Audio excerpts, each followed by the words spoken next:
Hey everyone, it's Dave and welcome back to the channel. Today we're talking about two exciting lunar landers from commercial companies that will be attempting to touch down on the surface of the moon in the coming weeks, and why success for these landers could be critical to the future of commercial space beyond low Earth orbit. NASA's ambitious Artemis program aims to return humans to the moon and establish a sustainable presence there, but before astronauts set foot on lunar soil again, a fleet of robotic explorers is paving the way. This is the Commercial Lunar Payload Services, or CLPS program, a revolutionary NASA initiative that partners with private American companies to deliver science and technology to the moon's surface. Two standout missions under this program, Firefly Aerospace's Blue Ghost Mission 1 and Intuitive Machines' IM-2 mission, are set to attempt historic lunar landings in the coming weeks. Let's dive into these ambitious missions, what they're attempting to achieve, and why the deck could be stacked against them.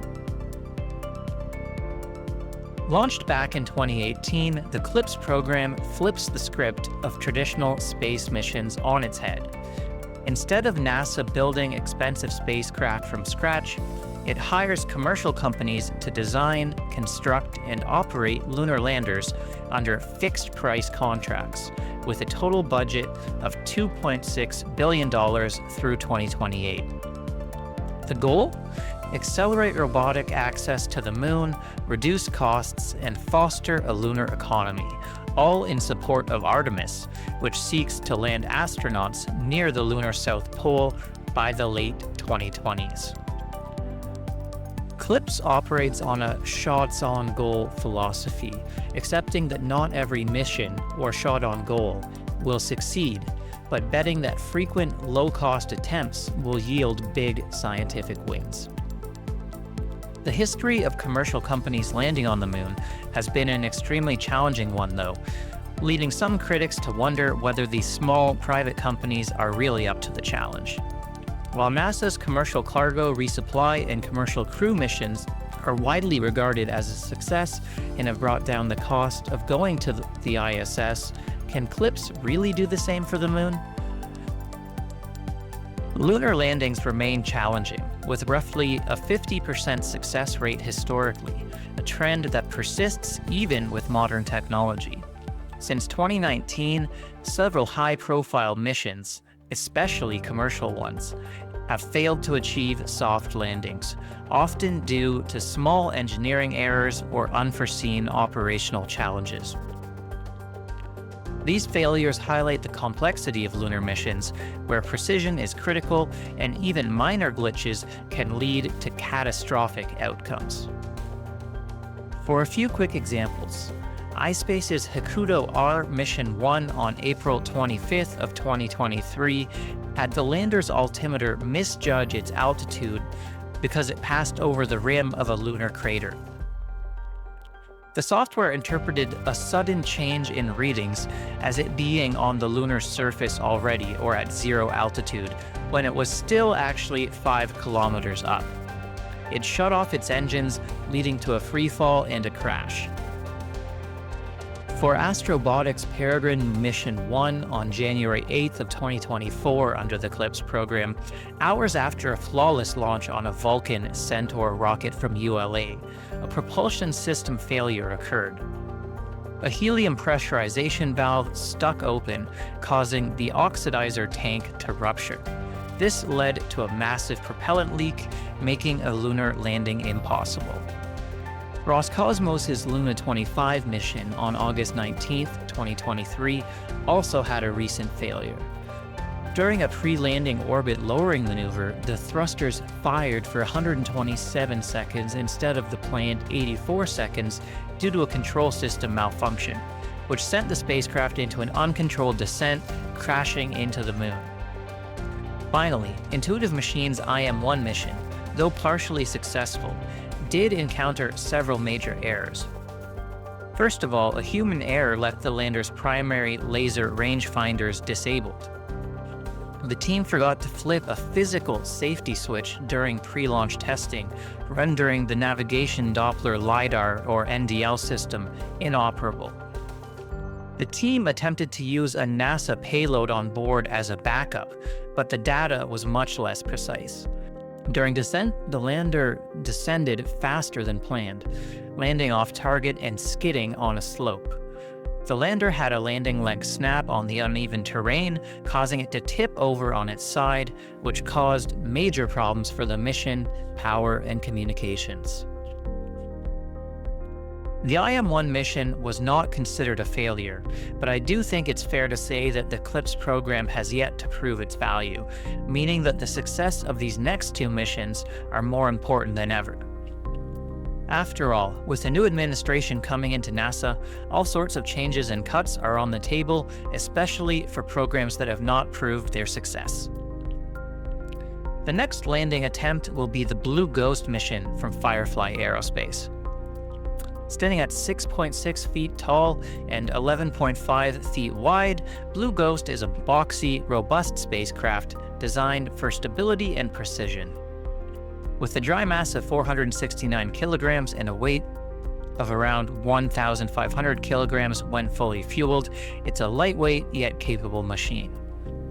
Blue Ghost's power comes from 3 solar panels provided by Rocket Lab's SolAero division, 2 on the sides and 1 on top, generating up to 400 watts of power, enough to sustain its 60-day mission, including 14 days on the lunar surface. During descent, 2 vision navigation cameras use terrain-relative navigation and hazard avoidance to spot craters and rocks, ensuring a safe landing in Mare Crisium, a vast basaltic basin on the moon's near side. Subcontractors like SolAero by Rocket Lab for solar panels and ASI by Rocket Lab for software trajectory design round out the team, but Firefly's end-to-end control is a hallmark of its approach. Blue Ghost Mission 1, dubbed Ghost Riders in the Sky, is the first of Firefly's lunar missions under NASA's CLPS initiative, a $93.3 million contract awarded in February of 2021. Its primary goal is to deliver 10 NASA payloads to gather critical data for Artemis. These payloads aim to study lunar geology, test spaced weather, and demonstrate technology like radiation-tolerant computing, GPS navigation at lunar distances, and dust mitigation, which will be vital for future lunar habitats and equipment. Beyond science, Blue Ghost is a proof of concept for future commercial lunar delivery.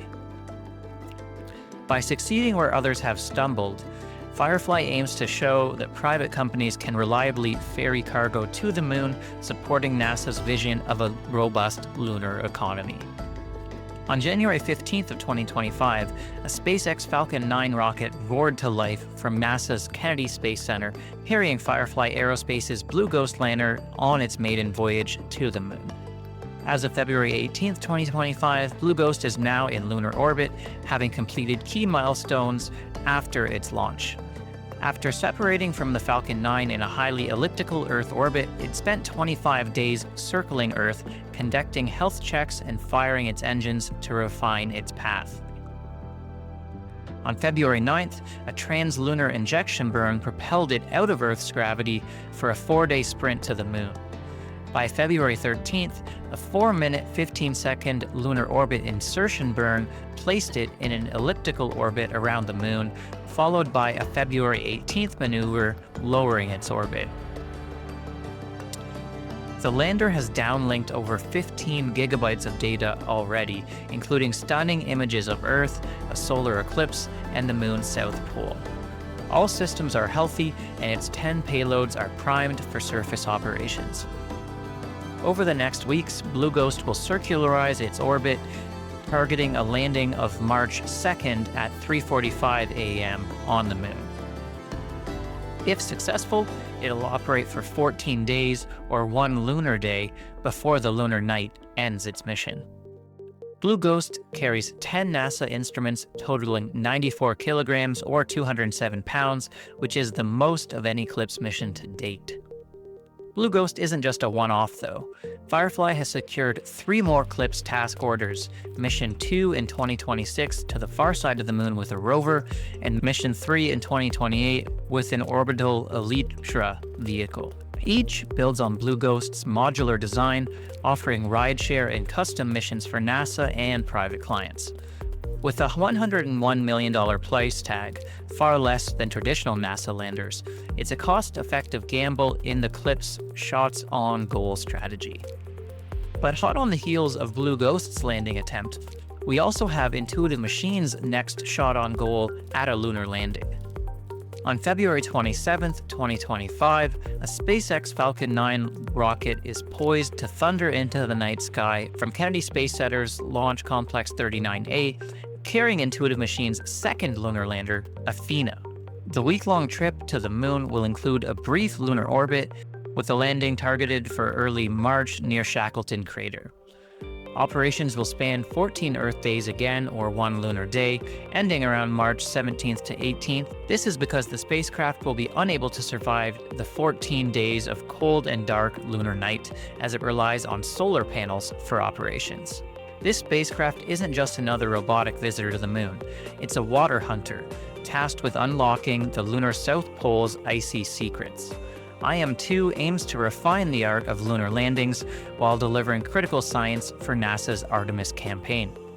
IM-2's primary mission is to prospect for water ice near the moon's South Pole, a resource that could transform space exploration. Water isn't just for drinking. It can be split into hydrogen and oxygen for rocket fuel or breathable air, making it the cornerstone of a sustainable lunar presence. The mission targets the Shackleton Connecting Ridge, a 200-meter-wide ellipse with stable ice likely within a meter of the surface, offering a prime spot to test in situ resource utilization. Beyond water, IM-2 will deploy a hopping drone to explore shadowed craters, a first for lunar surface operations, as well as measure hydrogen and other substances in regolith for clues to the moon's history and resources.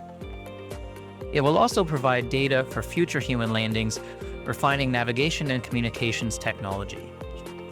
This mission builds on the lessons of IM-1, aiming for a pinpoint landing to prove commercial landers can reliably deliver science where and when NASA needs it. Once again, IM-2's budget reflects CLPS cost-cutting strategy. NASA awarded Intuitive Machines $77.5 million in 2019 for this task order, a fixed-price contract covering lunar lander construction, launch, and operations, meaning there's no overage fees charged to NASA if Intuitive Machines goes over time and budget. This is a bargain compared to traditional NASA missions, which often balloon into the billions of dollars. Intuitive Machines is supplementing this NASA income with commercial payload revenue. IM-2 is sold out as per a July 2024 announcement, though exact figures for these add-ons aren't public. For context, IM-1 cost around $100 million, including launch fees, suggesting IM-2's full price tag may hover near that mark, with SpaceX's Falcon 9 likely costing $60 to $70 million for the launch. The commercial payloads will include Lunar Outpost's 5 to 10 kilogram rover, which partnered with Nokia and Quantum Aerospace to roam for days autonomously. It features MIT's resource camera for 3D imaging, thermal analysis gear, and Nokia's 4G LTE network gear for communications with the lander. A check payload will also monitor lunar radiation. As well, Spaceflight Inc. is hitching a ride with its orbital transfer vehicle, deploying additional payloads into orbit, and a tiny palm-sized rover from Japan's Yaoki Space G is IM's first Japanese customer. Also interesting to note, Astroforge, a company planning to mine asteroids for rare resources, is sending their first spacecraft along with IM-2. This little probe will detach from IM-2 and head off to check out nearby asteroids for valuable resources. While these missions would not currently be financially feasible without NASA as the anchor customer, it's nice to see that there is some commercial demand for Intuitive Machines' lunar lander, and something that will hopefully continue to grow in the future until some missions can be entirely commercial in nature. The Athena lander sports a similar design to the IM-1 mission, shaped like a hexagonal cylinder, 13 feet high, 5 feet wide, with 6 upgraded landing legs for additional strength and stability on slopes of up to 10 degrees. The mass is 1,908 kilograms, or 426 pounds at launch, carrying 130 kilograms of payload. A VR900 engine is for propulsion, plus helium pressurized RCS thrusters for attitude control. Solar panels on the top generate up to 500 watts, powering the 14-day surface mission, which, as previously mentioned, cannot keep going through the 14-day lunar night. Also, autonomous landing with laser rangefinders and optical hazard detection have been improved following the IM-1 mission's failure to ensure precision with 20 times IM-1's accuracy. Hopefully those upgraded legs will be able to withstand landing as well, and it will stay upright this time around. As of February 20th, 2025, Athena is encapsulated in the Falcon 9 fairing, signaling final preparations at Kennedy Space Center. Intuitive Machines confirmed on X that the lander passed its hot fire tests and payload integration, with NASA's February 7th preview affirming the February 27th launch target. The mission team has addressed IM-1's leg-snapping woes, boosting confidence in a stable landing. Weather and SpaceX's schedule permitting, IM-2 is days from launch, with the landing expected around March 4th to 5th, just a couple days after the hopefully successful landing of Firefly's Blue Ghost. The IM-1 mission provided a big boost in publicity and stock price for Intuitive Machines last time around, with some investors trading hoping to see a similar bump in the stock during this mission. Meanwhile, Firefly remains a private company, at least for now, so it's much harder to gauge how a successful landing could affect the company's finances and valuation.